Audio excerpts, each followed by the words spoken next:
Welcome to the Acrylic Portrait Painting Challenge Masterclass, lesson number 1, gathering your supplies. And this is the first ever Winter Acrylic Portrait Painting Challenge Masterclass. I'm so glad you're here. We have done challenges in the past, starting with the first one in 2020, but this one is going to be super special because this is our first ever Winter Acrylic Portrait Challenge. So hey, if you haven't joined the challenge, I encourage you to sign up. Now, many folks have already signed up, but if you haven't, you can do that in the link in the description of the video or in the top comment, realisticacrylic.com/acrylic-portrait-painting-challenge. And when you sign up, I'll send you the welcome kit, and it's going to look something like this when you print it off. You can also upload it to your device as well. But it's going to contain everything you need to do the challenge with us.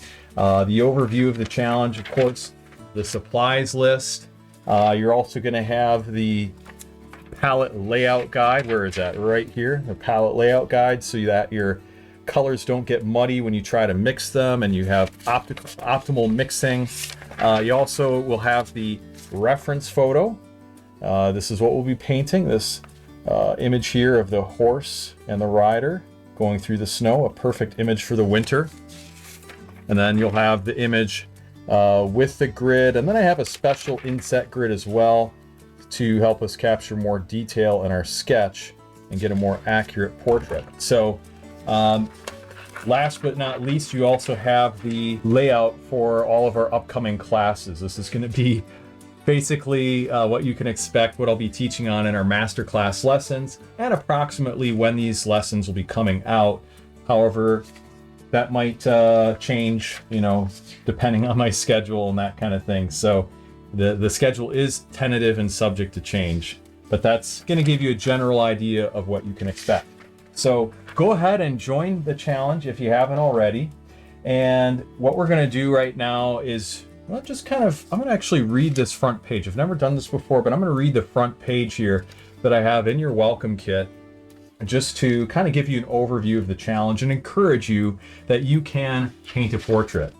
Okay, so back in spring of 2020, at the height of the COVID-19 lockdown, I decided, instead of giving way to fear, because we all know that was a difficult time, nobody knew what was going to happen, with this new coronavirus that was discovered. We went into lockdowns, right? That was a time when many people were afraid. I was certainly afraid. But I thought, I could do something productive and encourage other artists to do the same. So what happened was over 700 artists took the challenge, and many people had never painted a portrait before. They had really little to no experience. Maybe they dabbled with some other media, maybe they painted some other things, but many artists had never painted a portrait before. But after seeing other artists painting and knowing that there would be video instruction to guide them along, they said, I can do this too. And that is true. You can do it. You can paint a portrait. All you need is the desire to do it, and you need someone to teach you. And of course, I think most importantly, we need some help from God, because He is the master artist. And you'll realize as we paint along that He's going to be helping you along if you trust in Him. So, but really the fact is that you can paint a portrait. You just need to trust that the God who made you, if He gave you this desire to do this, and why would you be here if you didn't have the desire to do it, right? He will equip you to do it. All you need really is one good portrait under your belt, so to speak. And then you can do it again and again. I mean, it's just like many things that you learn. You learn how to drive. You had to take some time to go through lessons, taking your written test, your road test. But once you learned how to drive, you could do it again and again. And you could journey farther from home, maybe take a road trip, and your skills just get better and better each time. It's similar here with a portrait. Once you have one good portrait that you've done, you can look back, in your image collection and say, man, I did that. And you're proud of that. Well, then you have the skills to do it again and again. And that's sweet. Many of the artists who took the 2020 Spring Portrait Challenge posted their artwork to their social media pages. And As a result, several of them started getting portrait commissions. You think about that when you do a beautiful painting you're proud of, and you share it with your friends, the people who know, like, and trust you, the people that are encouraging you, and they think, man, that is sweet. High fives. I can't believe you did that. That's outstanding. And you know how that feels. It feels great. And pretty soon people ask, hey, can you do that for me? Or can you, paint a portrait of my Uncle Fred? Or, I'd love to commission you. Well, many artists that started in our portrait challenge of 2020 and some of the challenges we had, in succeeding years, started doing commission portraits. And now they're making a living or a nice side hustle, doing things that they love doing, using the gift that God has given them. And, that's what it says here. Others began using their gifts to lift the spirits of those serving on the front lines of the pandemic, or to comfort families who had lost loved ones. And that's very true today. And even though, COVID isn't really a thing like it was in 2020, we can still encourage people with the gift God has given us today. And it's a great feeling to be able to do that. So you can beautify the world with the talent that God has given you. And you're only going to know it if you try. So I would just encourage you, take a step of faith, follow along in the step-by-step masterclass lessons that I'll be teaching here, and receive help from me and the other artists. You're going to be part of the Facebook group, and we'll be posting things there on a regular basis. Artists will be posting their progress. And if you ever feel stuck, you have a chance to post your portrait there and get some tips and encouragement to help you through.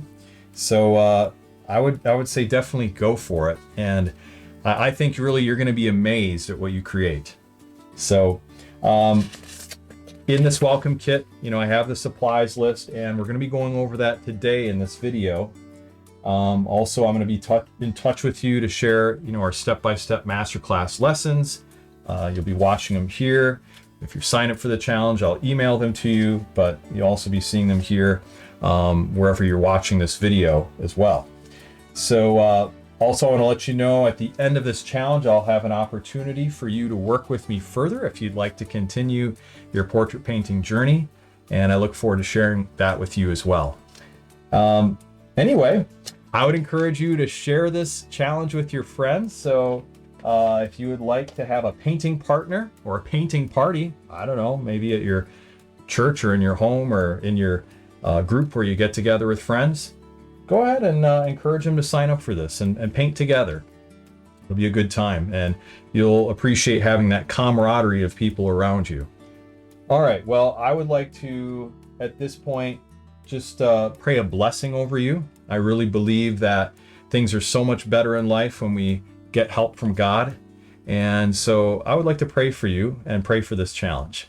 Father, I ask a blessing on this portrait challenge. I pray for my friend that you would help them to be able to believe that they can paint a portrait, Lord, that they can be proud of, because your word says I can do all things through Christ who strengthens me. And Lord, I thank you for your word. I thank you for your promises, Lord, that we can do that now to him who is able to do exceedingly and abundantly above all that you ask or think. And I thank you for that, Lord, that we can do amazing things in you. So help my friend, Lord, to be able to believe for your promises, believe that you'll help them and guide them, believe that this will be a wonderful time of painting together. And if they go through a struggle in the painting process, then I think it's inevitable that we'll run through some kind of difficulty. It's just part of life. Help them to know that they can get past that. They can get through it with the help of other artists, with maybe a prayer to you, Lord. They can get through it and they can overcome and they can finish their painting with confidence. I pray that this would open up opportunities for them to bless other people, Lord, with their gift, to be able to encourage each other and encourage people with their gift. And I pray you'd help me, Lord, to be able to teach this class well, because I trust that with you I can do it, Lord. And I'm looking forward to this challenge. Bless it in Jesus' name. Amen. All right, and now we're going to be taking a look at the supplies that we need to do this challenge. So anyway, let's take a look. The first thing we're going to be looking at for our supplies would be paints, right? So, oh, I see in our welcome kit, it says, note this painting will be black and white, but just in case, let's have all the colors listed below available. This painting will not be in black and white. That's why I got a question from somebody asking, is this painting going to be in black and white? And apparently the proofreader forgot to take that out, because I, just utilized what I had in our last challenge, or previous challenge, I should say, where we did do a black and white painting. So this painting will be in color. All right, so just never mind that. But anyway, the paints that we need would be, first of all, ivory black. So ivory black, here we go. You can put that on your palette. You might need it just for a few things, but generally speaking, we're not going to use it too much. And then raw umber dark. All right. Now, you might use ivory black added to raw umber if you don't have raw umber dark, and a lot of people don't have raw umber dark. This is a color I think you can basically only get through Nova Color. So if you don't have raw umber dark, just use raw umber mixed with a little bit of black, and that should work just fine. And then we've got burnt sienna, and burnt sienna, nice rich color. We love flesh tones with this, mixing white, titanium white and burnt sienna makes a fantastic flesh tone if you're painting more opaquely. But in this challenge, we will be using the glazing technique primarily. And I'll teach you that if you're not accustomed to it. If you've never painted with a glazing technique, now is your opportunity to learn. And yeah, so just keep that in mind as we're painting. Raw sienna, wonderful color, works great for grass and flesh tones. We'll have phthalo blue, and then we'll also have ultramarine blue, and you need that for creating the shadow colors that we're going to be having for the winter snow and everything. So we're definitely going to be using this ultramarine blue. That's a great color for that. And we have, let me just grab these colors here so I'm not going back and forth to my table. Alizarin crimson, naphtha red, organic orange, Indian yellow, and then last but not least, titanium white. And I'll show you how I arrange these on my palette. This is what they look like, raw umber dark. Well, ivory black would be right here in the corner. Raw umber dark, burnt sienna, raw sienna, phthalo blue, ultramarine blue, alizarin crimson, naphtha red, organic orange, sometimes it's called pyro orange, Indian yellow, and titanium white. And so that's what that looks like arranged on the palette. And you also see that on the palette layout guide, which I have in here on this second to last page, I believe it is right there. Okay, so that would be the paints you need. Now you might be wondering, what brand of paint should I use? And I would say stay away from craft paint.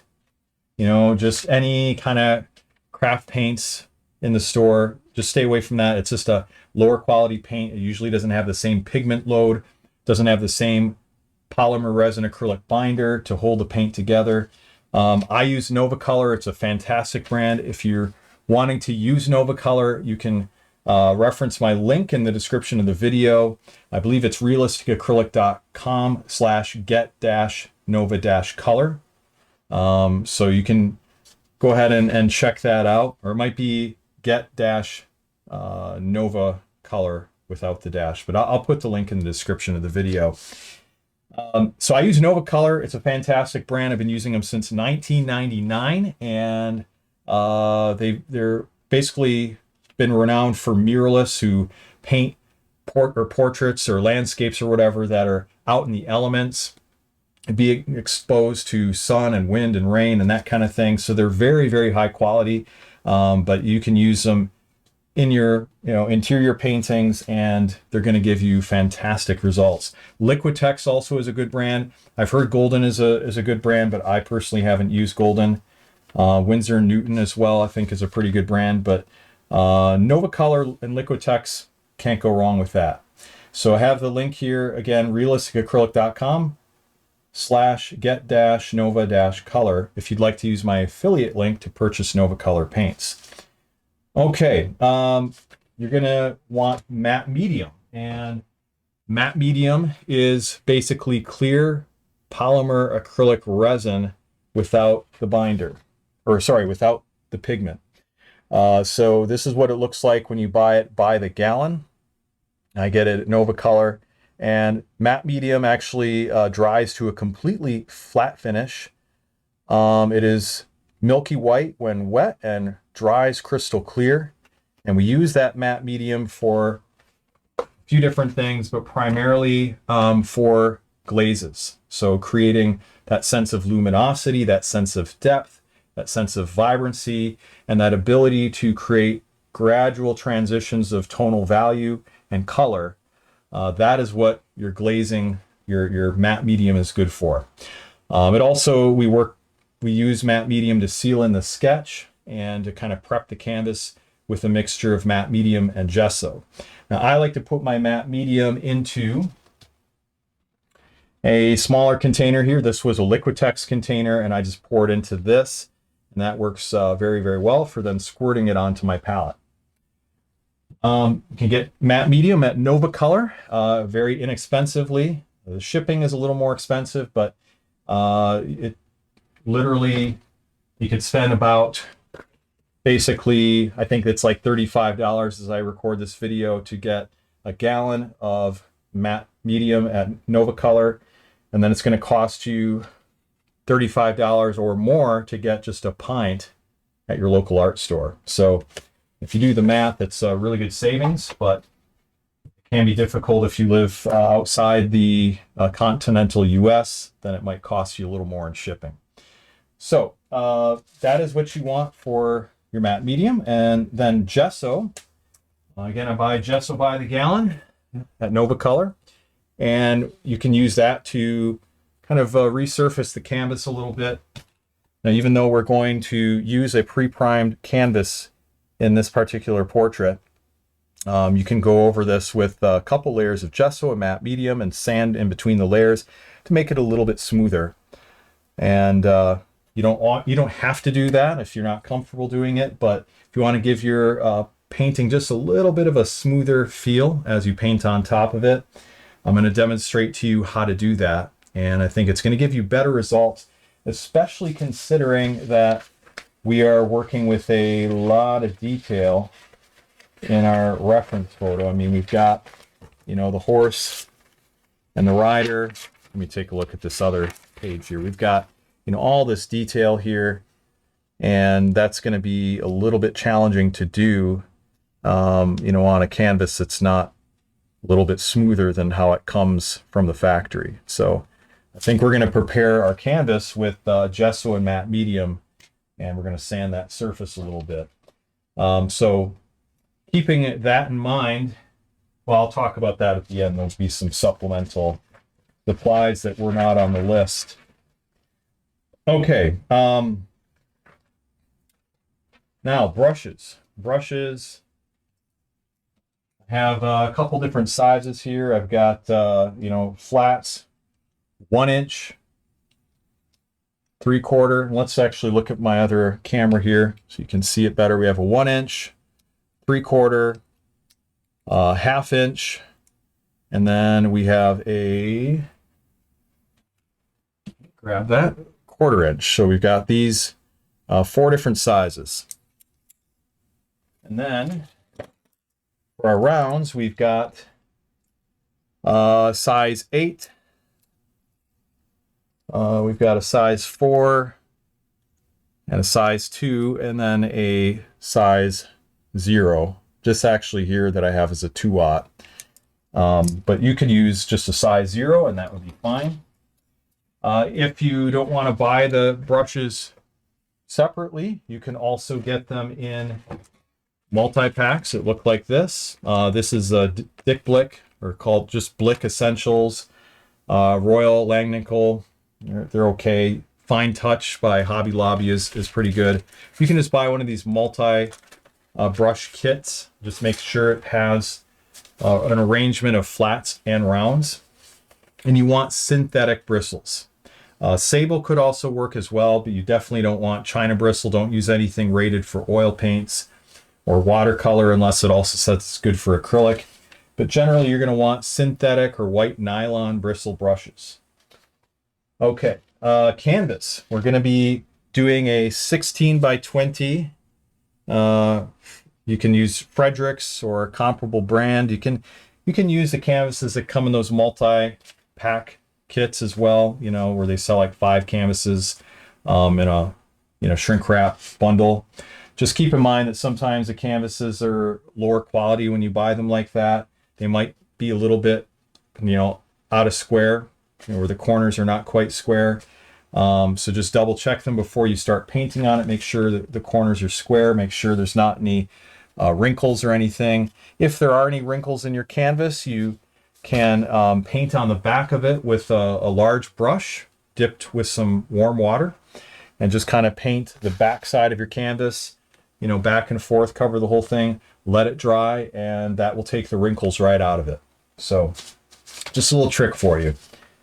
Okay, palette. So I use a wooden palette that I have covered with aluminum foil, and this is just something that I kind of came up with as I was looking for inexpensive material to cover my palette with that I could, remove. Anytime I had a soiled area of paint, I could just kind of take this off and then set that to the side and recycle it, which makes it environmentally friendly. But I like using aluminum foil just because, like Stay Wet palettes, some people use those, but I've tried them and found that the paper kind of gets moist and shreds over time. Plus I like the fact that I can use a full-size palette, not just something really small. I really like something larger for having a lot of area for mixing colors, because I'm kind of a messy mixer sometimes, so I like that.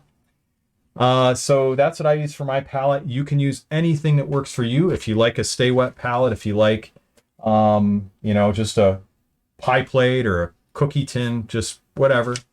But just make sure you don't bake any cookies on it after you use it for painting. Anyway, that's what I use. And I like to use an aluminum foil, like I say, to cover my palette with, just standard household aluminum foil. Usually it's going to be the heavy duty foil. It seems to stay down a little better. Spray bottle. You're going to want to use a spray bottle for keeping your palette moist, keeping those paints from drying out. So I just use this Flairosol sprayer, and it works really well. You can just spray, keep your palette nice and moist. Especially, if you're in a drier climate, like for me in Wisconsin, it's very dry. I have wood heat going, and I need to spray my palette constantly. So that works well. You want to have a brush rinsing container. Don't use a coffee mug, because you might get tempted to drink it by accident, and that would not be yummy. That would not taste good. But use a container of some sort. This is just a supplement container that I cut the top off of, and I have a little screen on the inside here. I don't know if you can see that, but that allows me then to brush and get the paint off on that screen. So that works well. You could use a yogurt container, milk jug, whatever works for you. But you want a brush rinsing container. And then you also want a cotton towel of some sort. So, it could just be an old bath towel. That's what I'm using here. That works well. If you don't have any cotton towels, you could use paper towel, but cotton towel is going to work better for you. You'll want an easel. So I have my painting, vertical here on an easel, and an easel is going to be much better than working on a table. If you have your canvas sitting flat on a table, you will not be able to see the proportions accurately. Everything will be distorted because, the bottom part will be closer to you, the top part will be farther away. So you want to make sure that you have an easel to hold your canvas securely, and hold it vertically or a little bit at an angle, but not flat on a table. You can also get a tabletop easel as well. They sell them pretty inexpensively at art stores, and you can put your canvas on that as well. You want a photo or tablet. So most days people are working from tablets, and so I just have, my Kindle. You could use an iPad or whatever you have, and that's how you're going to pull up your reference photo for your portrait. Just upload it to your device, and then you can have it right next to your canvas. If you are wondering how you can hold your tablet next to your canvas, I do have a free course at Realistic Acrylic Portrait School in the courses section. So go to realisticacrylic.com, click the courses tab on the top, and that'll take you to a free course where you can make your own reference photo holder, way to hold your tablet just out of cardboard. That's a pretty simple way to hold up your tablet, and I hope that helps. Okay, and then lastly, I don't know if this is lastly, but it's getting pretty close to lastly. You're going to want some colored pencils. And so for this particular painting, we're going to be using 2 different colored pencils. We're going to be using a dark brown and warm gray. Now, it wouldn't have to be warm gray. It could be a cool gray. I just happen to use a warm gray. But you want something that's a little bit lighter. We're going to use that to create our grid lines. And then we're going to be using the dark brown colored pencil to do our sketching.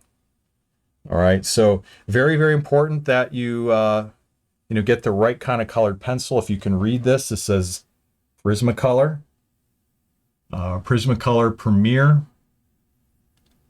Okay, again, Prismacolor Premier, if you can read that. You do not want to use watercolor colored pencils. Now, for some reason, I'm not sure why, but in times past in some of these challenges, I think I've mentioned to people what materials to use very clearly. I've had a few artists that have used watercolor colored pencils, and usually with very disastrous or poor results. So please do not use watercolor colored pencils, because if you do, when you try to seal in your sketch, it's going to be all over the place. Your sketch is going to start to smear, and it's going to get kind of muddy, and it's not going to be good. So to use standard colored pencils. I'm not aware of any other brands besides Prismacolor that work. There probably are some. Maybe Polychromos. I've never used them. I just go to my Hobby Lobby or Michael's art store, and I just buy these colored pencils. They're not in a set. I can just buy the exact ones I need for a couple dollars a piece, and that works fine. Now you will want an eraser as well, so you can get like a large soft white eraser that looks like this, and that works really well. Or you can also get these white cap erasers that go on your pencils. Don't get pink erasers. Make sure they're white, soft white cap erasers, and they just go right on the end of your colored pencil. That works great for being able to erase portions of your sketch when you need to. They do make some mechanical erasers as well that you can use if you'd like that. They're battery operated, and they look like this. So it sounds kind of like a dentist tool, but yeah, this works really well for erasing. So that's another option as well. Now, some optional things which we will probably be using here. Well, I would say this is optional. I don't know why I don't have this on the list, but you can write this onto your welcome kit, or just make a note. You will need a ruler to do your grid lines. So just like a longer ruler, if you have like a 20-inch or something like that. This is 18 inches. The longest ruler you have without it being too long. 36-inch might be a little unmanageable, depending on the size room you have, but a ruler for doing your grid lines. You'll also want sandpaper.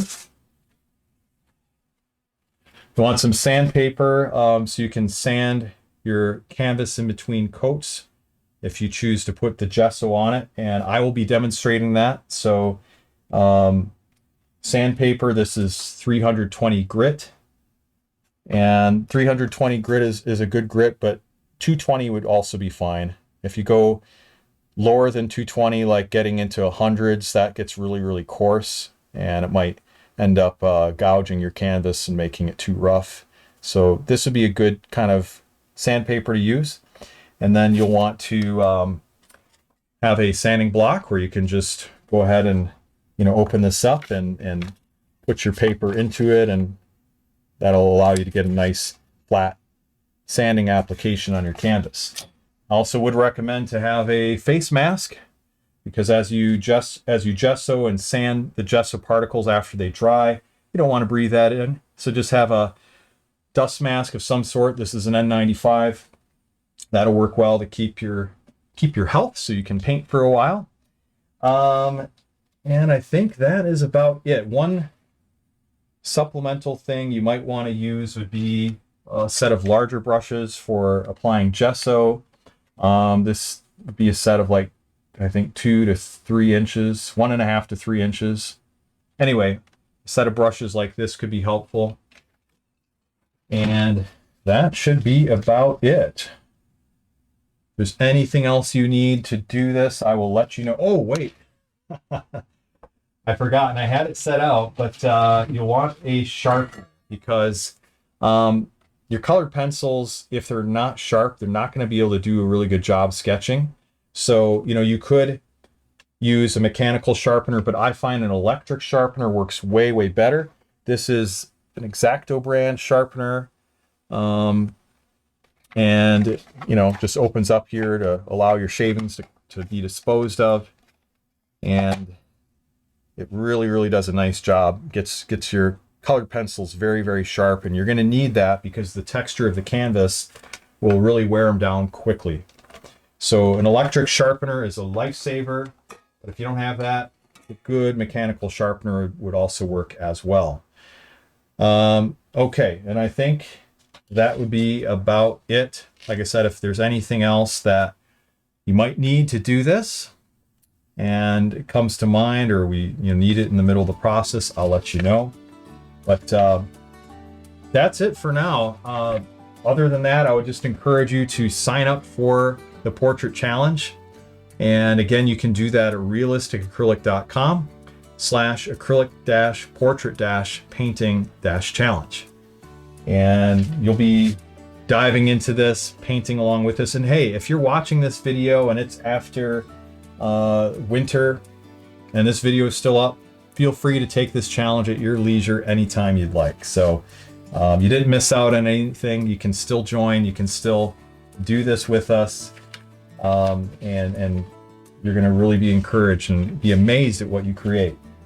So what's coming up is our future lesson in a few days here as I record this. Plan to put this out January 9th, 2025. But again, you might be watching this later, that's okay. But our next lesson would be gridding your canvas for an accurate sketch. All right, so we're going to be preparing your canvas with gesso, and then we'll be gridding the canvas, getting it ready for the sketch. And that'll be our very first lesson. This is kind of the pre-lesson here. And I'm looking forward to sharing that with you. All right, well, thank you so much for taking part in this challenge. I'm excited to teach you and really looking forward to seeing what you create. I know that God is going to help us. I trust He's going to guide us every step of the way. And if you have any questions about this, leave me a comment below in the video. Get a hold of me somehow. You could message me. If you have my email address, email me. And I look forward to showing you how to paint a portrait you can be proud of. So we're going to have a lot of fun. All right, you can do this. God bless you. I will see you in our very first lesson coming up. Take care. God bless.